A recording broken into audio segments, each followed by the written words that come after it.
going to be taking a look at section 1.4, continuity and one-sided limits. We're already a little familiar with one-sided limits, so that will go nicely. Continuity we did a little bit in pre-calc, but we're going to get much more deeper now in calculus and really be able to specifically prove that a function is continuous at a specific point. So we're talking about point continuity and discontinuity. We'll also take a look at open intervals and look at the continuity over that as well.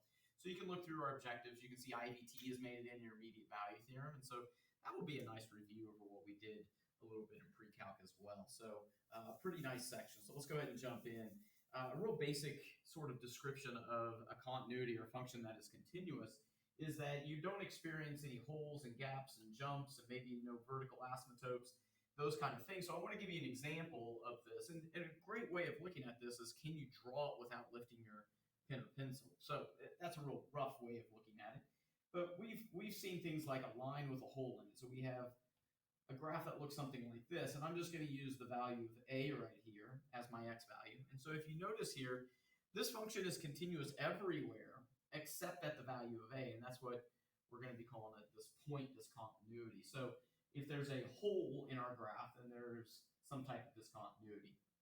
We also could have a jump or a gap of some sort. And so think about your diving board functions that we've been working with a little bit with our limits. And so if we look at a diving board function, and again, I'll call this x value a, what we have is we have, in this case, a jump discontinuity. And they're very different types of discontinuities, and we'll look at those as well. So we can classify a discontinuity as either being removable or non-removable. And so we'll get to that here in just a little bit. The last one's a vertical asymptote of some sort. So you can think of like a rational function. So if we had like an Atari looking rational function, what we have is at the value of a again, we have a vertical asymptote. And if you remember, what we call that is a non-removable discontinuity. And then we talked about like the point discontinuity being removable. So we'll look at that again, but that was from pre-calc a little bit. We even introduced it there. So we'll go into more detail here in calculus. So let's go ahead and get in the definition a little bit more mathematical and how we're going to prove or disprove that there's a continuity or there's a discontinuity at a specific point. So keep in mind, we're talking about at a point, not the entire graph itself. And so it says a function f is continuous at, and let's call this, instead of c, we're going to call it a. Okay, if the following three conditions are met. So this is a flashcard, that's why the star's there. If you want to show that something's continuous at a point, you've got to show these three things. Otherwise, it would be not continuous at that specific point. So the first thing is that the value has to exist. So in other words, if I plugged in a, do I get an actual value? So if you look at our first example here, there is no value. Now we could have a point up here. Now the value does exist. So f of a does have a value, whatever that y value is. So that's not the only thing that has to be true, but that is one thing. So f of a has to be defined. Okay, so number one, f of a has to be defined. Number two says that the limit must exist. Now that's what we did in our earlier sections, is we had to prove that a limit exists. So I want to expand on that a little bit and say, well, if we're showing that a limit exists, how do I do that? And what you have to do is you've got to show that the limit, as we approach a from the left of this function, we've got to figure out what that value is. And then what we've got to do is we've got to find the limit as x approaches a from the right of this function. So technically, we need to show both these things. So this is almost like, even though it's number two, we've got to do an a and a b to show that it exists. So we can't just say the function exists, or excuse me, the limit exists, without showing that it is the same from the left and from the right of whatever value, in this case, a value. So make sure to show that in your proof.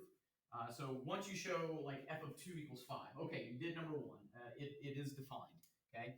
Then you've got to show that the limit exists by showing the limit from the left, the limit from the right, and really, as long as these values over here are the same, then the limit, the two-sided limit does exist.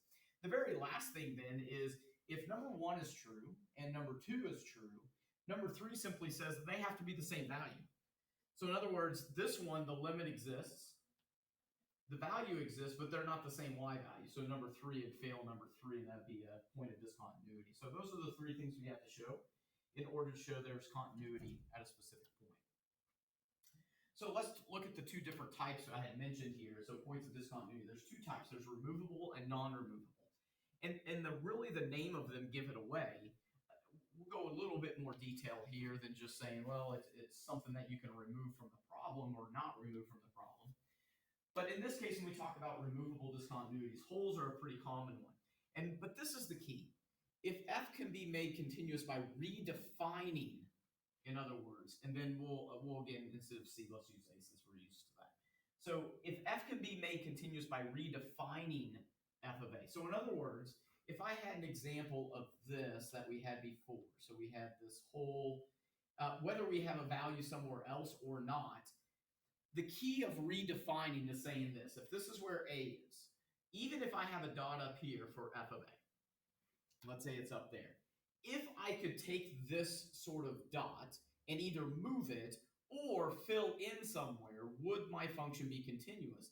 So if I could move this dot down here and just fill in the gap right there, so I redefined where my value is, where f of a is, so I redefined it to this, notice then that everything would be continuous. So if you could redefine it and it would make it continuous, that's called removable. Now think about a diving board function. Even if I closed it in there, even if it's not exactly like the ones we've been doing, but it looks like a diving board, and we have a value there. So if we have something like this, even if I could, here's my value for f of a is up here. So this is f of a. Even if I could redefine f of a, in other words, I remove the whole or the dot there, let's say it's not going to be there anymore, and I move it somewhere else down here, does that make my function continuous all the way through? No, absolutely not. There's still a jump discontinuity. So even if there is no value, I can't fill in both if it's not a function anymore. So redefining does not make it continuous. And so that would be a counterexample to a removable. Now, how does it look algebraically is if you can remove a discontinuity from the problem. So this is what we did in pre-calc a little bit. And so if I'm going to go ahead and put a factored form in for you. But let's say it's x plus 3 and x minus 1. And on the bottom, let's say we just have x minus 1. Okay, if that's the case, we have a discontinuity at 1. So x cannot be 1. So there's some type of discontinuity at 1. And how we can identify if it's removable or non-removable is whether or not we can remove that factor that contains that discontinuity or not. And so in this case, I can remove that from the problem. Therefore, this must be a removable discontinuity. Okay? If you cannot remove it, then that would be a non-removable discontinuity. And so that's what we're going to look at here is a non-removable. Vertical asymptotes are your biggest ones, but jumps we just mentioned would also be one that would be considered non-removable because redefining doesn't necessarily make it continuous. And so in this case, if I have something like graphically, again, we go to a vertical asymptote, and this time instead of an atari, we'll do a typical rational function. Okay, so something like this, even if I put a value on my vertical asymptote to define it at that point at A, it does not connect my two curves at all. And so therefore there's a discontinuity. It's non-removable because redefining it does not help. What it looks like, and then you've got your diving board we have up here. What it looks like algebraically would look something like this if I had x plus 3 and x minus 1 again. But let's say on the bottom I have x minus 1, but also x plus 2. Now what I have is two undefined values. X can't be 1. That creates a 0 in the denominator over here for this factor. And then negative 2. It can't be that because it creates a 0 over here. So we have two discontinuities. So we have 2 points of discontinuity. But are they removable or non-removable? It just depends on if we can simplify. And so if you take a look, we can remove the discontinuity for the 1. The 1 came from the removed. And so that is a removable discontinuity. But the factor that negative 2 came from is still present in our simplified rational function. And so this is called a non-removable non-removable discontinuity. And what it means is we have a vertical asymptote at -2, and we have some type of hole in our graph at 1, at x values of 1 and -2. So that's classifying the discontinuities. So we're going to need to discuss the continuity, and this is something that's not you guys are going to do great at, but I want to make sure we understand how to discuss not the discontinuity, but discuss the continuity. And so we got to keep in mind that discontinuities occur at points. Continuities usually occur over intervals. So when we look at a function like this first one, we have a discontinuity where the denominator equals 0, because we want to avoid where the denominator equals 0. And so what we have here is when does that occur is at -1. So what we have is the x value can't be -1. We have a discontinuity at -1. So when it says discuss the continuity, what we're saying is everywhere else we're good, but -1 we're not. So I would say it's now CTS is shorthand for continuous. So it's continuous everywhere. Now everywhere is -infinity to infinity, right? It's continuous everywhere except at -1. And so we've got to go ahead and jump over -1. You can put that union symbol if you want. And what that means is it's continuous everywhere except at that -1 value. And that is how we discuss the continuity of a function. If I said discuss the discontinuity of the function, you would say there's a discontinuity at -1, and then you could actually say it's a non-removable discontinuity and go into greater detail at that point. If we look at a second example over here, again, it's a fraction, so we always factor fractions first. And so we go ahead and we look, and we get x minus 6 and x minus 1. And then in the denominator, it's the difference of two squares. So we have x plus 1, and we have x minus 1. Now what you'll notice is our two discontinuities, like what can x not equal, is going to be -1, which comes from this factor, and +1, which comes from that factor. So we have two discontinuities. Now the question is discuss the continuity. So we would say this thing is continuous everywhere again. Probably going to need a little bit more room here. There we go. But what we have is we want to go ahead and jump over -1 first. And then we come right back at -1. And we go all the way to 1. Then we got to jump over 1. You can see I ran out of room. So let me erase this and write it a little cleaner. And so we're going to go from -1 to 1. Though it's still continuous there. But what we have now is a union from 1 to infinity. And so what this allows me to say is it's continuous everywhere except at -1 and 1, which would be a lot easier to say. But interval notation would look more like this. So it's continuous everywhere except -1 and 1 would be an appropriate way of saying this. Just make sure that you talk about it being continuous everywhere over the reals except at -1 and 1.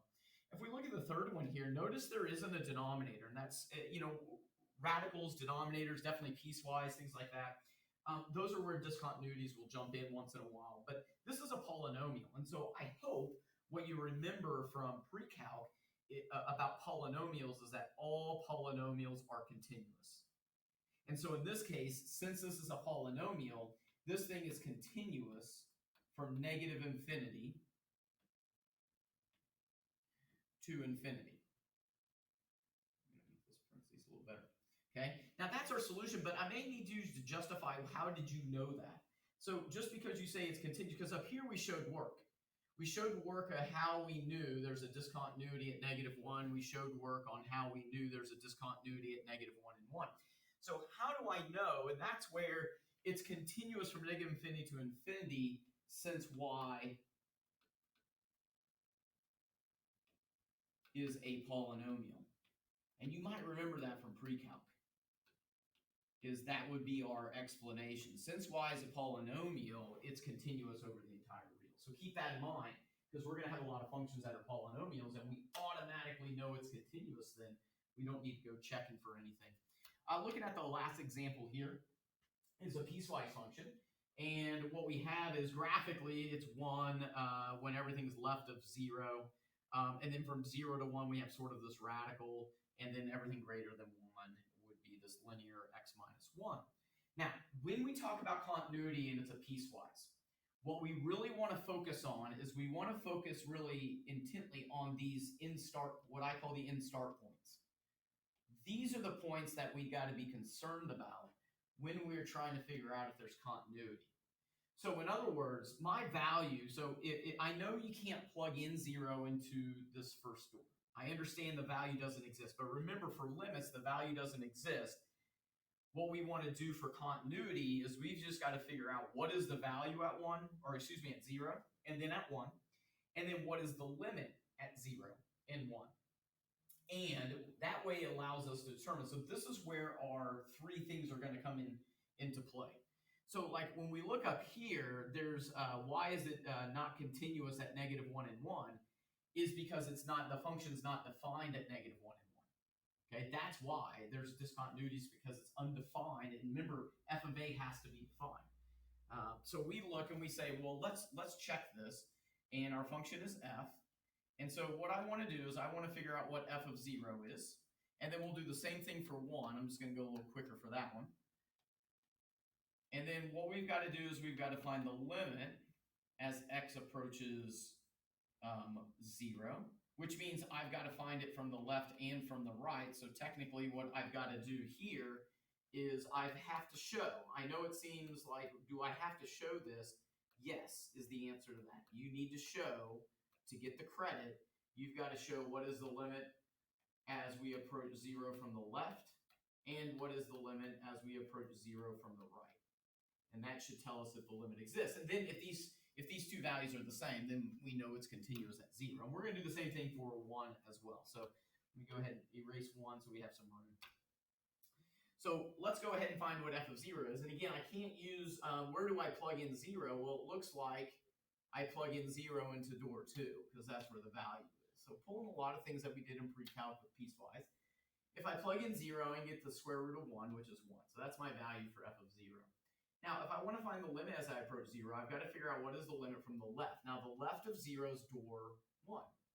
So what is my value? There's nothing to plug 0 into. It's just a constant of 1. So if there was something to plug 0 into, I'd plug it in, because, again, a limit, the value doesn't have to be defined there. It's just what are we approaching.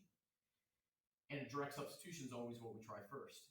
Second one is the limit as x approaches 0 from the right. And so from the right of 0, we're looking at this scenario right there. So we're going to do a direct substitution, and we get 1. So notice the limit is 1. So therefore, it is continuous at 1. Okay, and that's our proof. Therefore, it's continuous at 1. So, or at 0, excuse me. So what we have is it's continuous at 0 so far. What we want to do is the exact same thing, but we've got to check this for 1. So I'm going to erase this and give us a little bit more room now. Okay, so here we go. So we're going to figure out what is f of 1. And then we've got to figure out what the limit is as x approaches 1.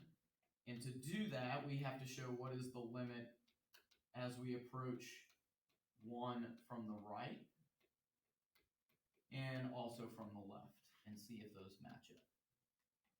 So that's what we're going to do. And see what we get.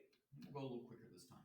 So what's f of 1? Well, I look and see, and I plug in 1 into door 2, and when I do, I get the square root of 0, which is 0. So that's my defined value. So f of 1 is defined. What's the limit? Well, I got to figure out what is it from the left of 1.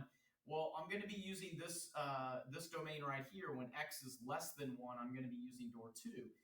Now, what I do is I still do a direct substitution of plugging in 1. So from the left of 1, I get that value of 0 again by plugging 1 into my square root here. Now, from the right of 1, we'll be using this piece because the domain is everything greater than 1. So we plug it in, and what you'll notice is 1 minus 1. Again, a lot of students are like, they get confused because they say, well, you can't, 1 is not in the domain of the third piece of this piecewise function, and that's true. Remember, we're doing limits here. We did the value way up here. Limits is what we're approaching. The value doesn't have to be defined for the limit to exist. It's what are we getting close to. So when I plug it in, I get 0. That means my limit is 0. Now look at this. We said it's continuous at 1. It's continuous at 0. Those are the only 2 points that we had issues with. Everywhere else should be continuous because of the three functions that we had there. There is no discontinuities. And so therefore, the only places where we can have discontinuities are 0 and 1. And we just proved that it's continuous at 0. And then we just showed it's continuous at 1. Okay, so put it all together. It's continuous everywhere to start, except maybe at 0 and 1. We check 0, boom, continuous. We check 1, boom, continuous. Therefore, this function f of x is continuous over the entire interval, negative infinity to infinity. Okay, and so we would write it sort of like that, or continuous over the reals. Okay, so the piecewise are interesting. You'll do a lot of piecewise ones. We'll practice those. You'll get great at them. Okay, let's go ahead and look at just some here and just practice a few more. You can, again, pause and work at your own pace if you feel like you want to give these a shot on your own. So state where f is continuous using interval notation. So we want to state where f is continuous, not where it's not continuous. But to do this, we probably do need to identify where it's not continuous. It looks like, and again, assume these are arrows. I know they're not arrows on there, but I will let you know if the domain is restricted. Otherwise, just assume these go left and right forever and ever. So if you notice here, we can draw this entire graph everywhere we want, except at 1, there's a jump discontinuity, which is a removable discontinuity. So if there's a discontinuity at 1, again, they don't want us to say there's a discontinuity at 1.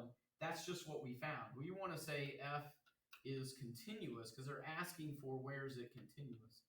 And in this case, it's continuous over the interval negative infinity to 1, and then we jump over 1, so start back and go to infinity.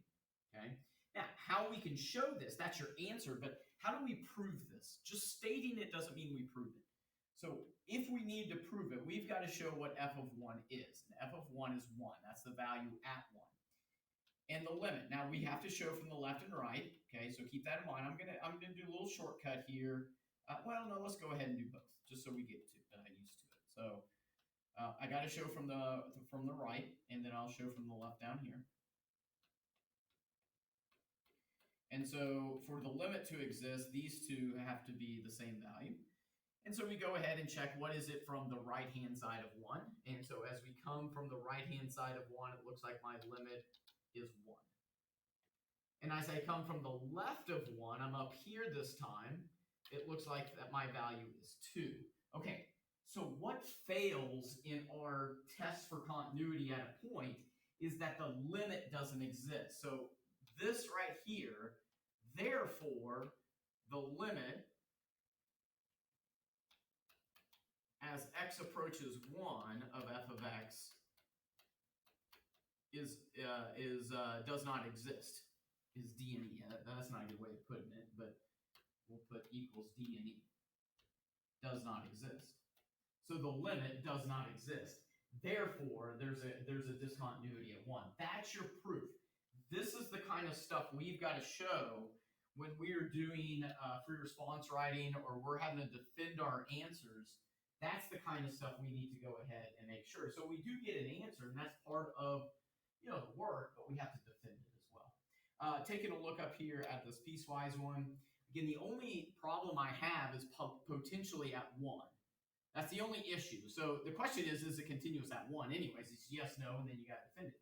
Well, how do I know if it's continuous at a point? You got to show 3 things. Is the value defined? Does the limit exist? Or are they the same? So let's go ahead and figure if the value is defined at 1. And so can I plug 1 in? Yes, it's in door 1. And if I plug it in, I end up getting 4. So check. F of 1 is defined. Now let's do the limit. And now, again, you need to show from the left and from the right. Okay, so let's go ahead and I'll put this. So to show a two-sided limit, you got to show from the left and from the right. So from the left, and then I'll go ahead and write from the right. So we had it. Okay. Now, from the left, which door do we use? Well, it looks like door 2 is from the left of 1. That's my domain. So I would just do a direct substitution. I end up getting 4. So far, things are looking good. As soon as these wouldn't match up, you could stop because you know the limit and the value isn't going to equal each other. So you can at least state that. But let's see if the limit even exists, because you wouldn't want to state the limit doesn't equal the value if the limit doesn't exist. So what is it from the right? Well, we're going to use this piece from the right, and it's 4. And so what is, therefore, what we have is the limit as x approaches 1 of f of x is 4. Right? So we just found the limit. So we have a value that is defined, number 1. Number 2 is, does the limit exist? Yes. How do I know that? I showed it here and here. And then number 3, do they equal each other? You don't really have to be like, they equal each other, 4 equals 4. Then what you could say is, you could say hence or therefore f of x is continuous at x equals 1.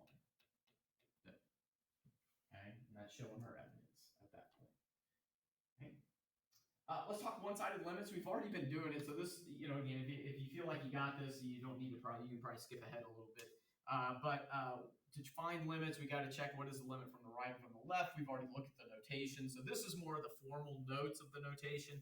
So you might just get them in, but really you don't need to spend a ton of time on this because we already have. And so the limit as x approaches 1 with a little plus sign in the upper right-hand corner of 1 just means from the right. And so we're talking about a right-handed limit. So if here's 1 right here, then I'm coming at 1 from the right on the function, and I want to know what y value I'm approaching, which in this case would be 1. Okay, now, if you did a left-handed limit for the exact same graph, then what we have is, here's 1. I want to come from the left of 1, so I'm on this piece of the function. Well, what y value am I getting arbitrarily close to? And that would be -1. Okay, so as I approach 1 from the left-hand side. Okay. Looking at our function earlier that we did, we talked there was a discontinuity, and we've already really did this. And so now it's just really you guys being able to identify the notation, because I may end up asking you specifically for a one-sided limit, and that's it. So like on the first one, find the limit as we approach 1 from the left. Here's 1. And if I approach from the left, I'm coming on this side of the function. And what y value am I getting really close to? The answer to that is 2. So just to give you some answers from the right-hand side, it looks like the answer is going to be 1. Okay, and so does the two-sided does not exist, is what we would put. Now, how would you defend that? How would you know if you said it doesn't exist, and I said, well, how did you know that? You would simply put the limit from the left, 2, does not equal the limit from the right, 1. That's how you can justify that a limit doesn't exist for this one, that the limit from the left, because the limit doesn't exist then. Looking at a piecewise, and again, we do a lot of piecewise with these one-sided. So let's look at the first one. I'm coming at 2 from the left, so think of numbers to the left of 2. So we're talking about numbers less than 2. So we're going to be using door 2 for this one. And we always just plug it in, because with limits, we're not talking about the actual value. We're just seeing what we're approaching. And if I plug it in, I end up getting 3. That was an ugly 3.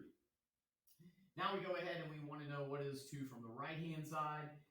Which of these pieces of the function is from the right? Well, that's going to be this piece right here that's bigger than 2. So I take 2 and plug it in. Okay. I'm not asking what f of 2 is. I'm just saying what are we approaching, which is 6. Then when you say what is a two-sided, that one also doesn't exist. And your justification for that is just showing this and this, because those don't equal each other. For a limit, two-sided limit to exist, they have to be the same from left and right. Okay? That's where we're going to leave off. I'm going to do a 1.4b intermediate value theorem and do some practice problems at the end, but that'll give you enough to go on for the first part of continuity of this type of function.